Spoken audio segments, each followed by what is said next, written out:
I used to work the closing shift at a mid-sized printing company in Ohio. It wasn't the worst job, but the night shift had a weird energy. The building always felt colder than it should be, even in the summer, and the machines echoed across the empty floors long after they were shut down. There was one coworker I always avoided. His name was Alan. He worked quietly, almost too quietly. He barely spoke, even when spoken to. He wasn't rude, just absent, like his mind was somewhere else. But what really unsettled everyone was that no one ever saw him arrive or leave. He was just always there. One night, around 11:45 p.m., I finished the last batch of prints and noticed Alan sitting at his desk in the far corner. His monitor wasn't even on. He was staring at the black screen like he was watching something inside it. I said, "Hey man, we're done for the night. You heading out?" No response, not even a blink. I brushed it off. Maybe he didn't hear me. I grabbed my bag and headed toward the elevators. As I waited,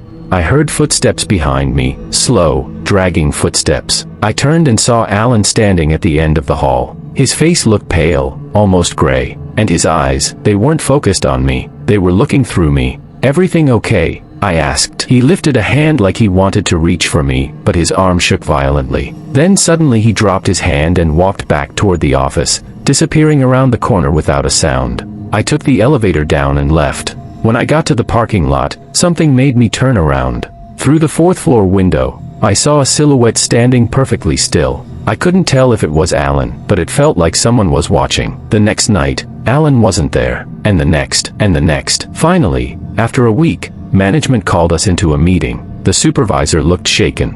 "I need to inform you," he said, "that our coworker, Alan, passed away last Monday. Heart failure. He was found in his apartment." My stomach dropped. "Monday?" I asked. "As in, the day before he stopped showing up." The supervisor nodded slowly.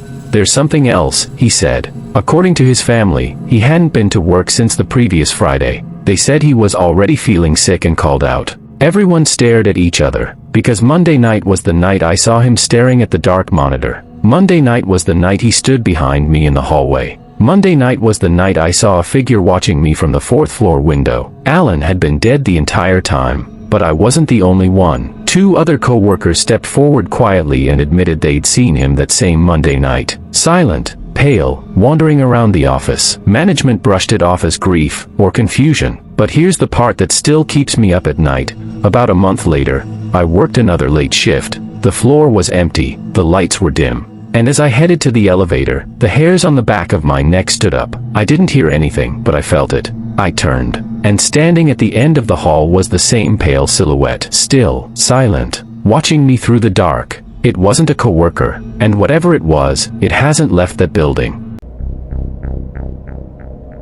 I work at a small marketing agency in Chicago. It's one of those places where everyone pretends to be friendly, but behind closed doors, people gossip nonstop. I rarely got involved with anyone, except for one coworker, Marcy. She was upbeat, always smiling, always bringing snacks for the office. But she had this weird habit. Whenever she passed by the old storage room at the end of our hallway, she would speed up like she didn't want to be near it. One afternoon, I finally asked her why. She looked around like she didn't want anyone else to hear. "That door," she whispered, "should always stay closed." "Why?" I asked. She shook her head. "Just trust me." I laughed it off. The storage room was just a dusty space full of old equipment and broken chairs. Nothing special. A few weeks later, Marcy didn't come in for work. She didn't show up the next day either. Around 6 p.m., I was alone finishing some emails. The office was dark except for the light from my monitor. As I got up to leave, I noticed something that shouldn't have been possible. The storage room door was open. Only by an inch, but definitely open. I walked over slowly, telling myself I was just being paranoid. I pushed the door, and it swung open with a long, slow creak. Inside, it was pitch black, but there was a smell, stale air and something metallic, like rust. I reached for the light switch. At first nothing happened. Then the fluorescent bulb flickered on, and I froze. In the center of the room were footprints, dirty, bare footprints, leading deeper into the storage area. There was no one else in the office. The security guard had already left. Everyone had gone home hours ago. I followed the footprints cautiously. They stopped at a stack of old office chairs stairs, and ended at the base of a metal locker. The locker door was slightly ajar. I felt a rush of cold air brush past me. I don't know why I opened it. Curiosity, maybe, or something pulling me toward it. Inside, crammed into the locker, was a woman's sweater I recognized. It belonged to Marcy. I backed up quickly. My heart was pounding so hard I could barely breathe. I grabbed my phone to call someone, anyone, but the office's Wi-Fi was down and my service was dead. I turned toward the door to leave. It was no longer open. It was closed. Something moved behind me. I didn't turn around. I bolted toward the door, grabbed the handle, and pushed with everything I had. It finally gave way, and I stumbled into the hallway, slamming the door shut behind me. The next morning, I told the manager everything. They checked the storage room. The footprints were gone. The sweater was gone. Everything was cleaned up like nothing happened. When I asked about Marcy, they went silent. Finally, my boss said, "We'll talk about that another time," but they never did. Marcy never came back. Her desk was cleared out over the weekend. No explanation. No announcement. Nothing. And the storage room, now it stays locked with a padlock. But some nights, when I work late, I swear I hear someone on the other side of that door, scratching, whispering, or just standing there, waiting.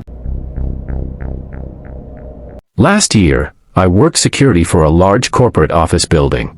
It wasn't a glamorous job, but it paid well and the shifts were quiet. My coworker on nights was a guy named Rick. He was older, laid back, and liked to tell weird stories about things he'd seen during late shifts. But one story wasn't a story, because I lived it with him. It happened around 2 a.m. on a Tuesday. We were sitting in the security room, watching the cameras like usual. Suddenly all 6 hallway feeds froze. Just froze. Then, one by one, every camera went black. "Power issue?" I asked. Rick shook his head. Backup would have kicked in. Out of habit, he tapped the screens. They stayed black. "Let's check it out," he said, grabbing his flashlight. We stepped into the main hallway, and instantly the air felt different, heavier, like the whole building was holding its breath. We reached the east wing where the first blackout happened. That's when we heard it. A soft crackling sound coming from around the corner, like someone dragging something across the floor. Slow, uneven, scraping. Rick whispered, "Do you see anyone on the schedule for overtime tonight?"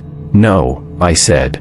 We turned the corner. The hallway lights were flickering. At the far end stood a tall figure facing the wall. Completely still. Too tall to be anyone who worked in the building. Rick called out, "Sir, you're not allowed to be here." No movement. Just that scraping sound again, only this time it was coming from the ceiling above us. I looked up. Nothing. Then the figure at the end of the hallway began to move. Not toward us, but sideways. Its whole body slid along the wall like its joints weren't working right. No steps. No natural motion. Just gliding. It disappeared around the next corner. Rick whispered, "We're going back." But before we could turn around, a door behind us slammed shut. Then another, and another. All down the hallway. Bang, bang, bang. "Run," I said. We sprinted back toward the lobby, but halfway there, the overhead lights cut out completely. We were standing in total darkness. Something moved beside me. A breath, hot, slow, exhaled against my ear. I swung my flashlight around wildly and caught a glimpse of something tall sliding past us in the dark. Not walking, not running, sliding, like a shadow with too much weight. We finally burst into the security room and shut the door behind us. The monitors were still black, but one by one, they flickered back on. Every hallway was empty. Every office was still. Nothing moved, except for one camera, the one pointing toward our door. We watched as a tall shadow stood on the other side for almost 5 minutes. It didn't move, didn't turn, just waited. Eventually, it drifted out of frame. We quit that same week. The company called us a month later asking if we'd return because the night guard who replaced us suddenly walked off the job.